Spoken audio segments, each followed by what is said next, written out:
Hola, soy Alba Duque y soy fotógrafa. Mis proyectos los puedes encontrar principalmente en las redes sociales, tanto aquellos que mis clientes me encargan como los más personales.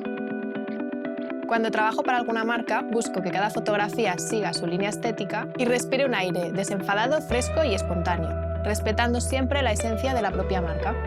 Pero donde más disfruto es dirigiendo mi cámara hacia las personas. Me apasiona retratar a la gente, sus historias, sus entornos y su manera de vivir. Así, he convertido la fotografía lifestyle en mi pasión. En un retrato de estas características, la actitud del personaje, su forma de vestir y su entorno revelan datos muy interesantes sobre su cultura, costumbres o su propia personalidad. No hace falta grandes medios para captar la voz o el estilo de vida de estas personas. La cámara de tu móvil, una fuente de luz natural e Instagram serán tus grandes aliados.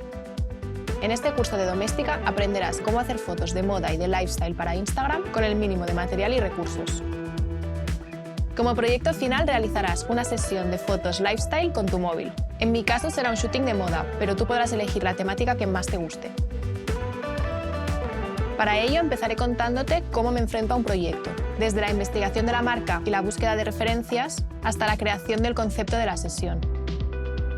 Luego crearemos el moodboard para llevar una idea clara al shooting y comunicarme con el resto del equipo. Además te enseñaré cómo consigo colaboraciones con profesionales del sector a través de Instagram y qué apps podrás utilizar para realizar tu sesión.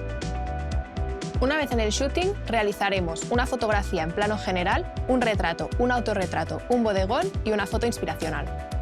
A través de estos ejemplos te enseñaré cómo trabajar con luz natural y saber dónde y cuándo realizar las fotos. Trabajaremos diferentes esquemas de iluminación, composición, uso de colores y dirección de la modelo. Por último veremos cómo editar con Snapseed y elegir qué fotos usaremos en nuestro feed para tener un Instagram visualmente potente. A final del curso serás capaz de capturar imágenes con el mínimo de recursos posibles y editarlas con tu propio móvil.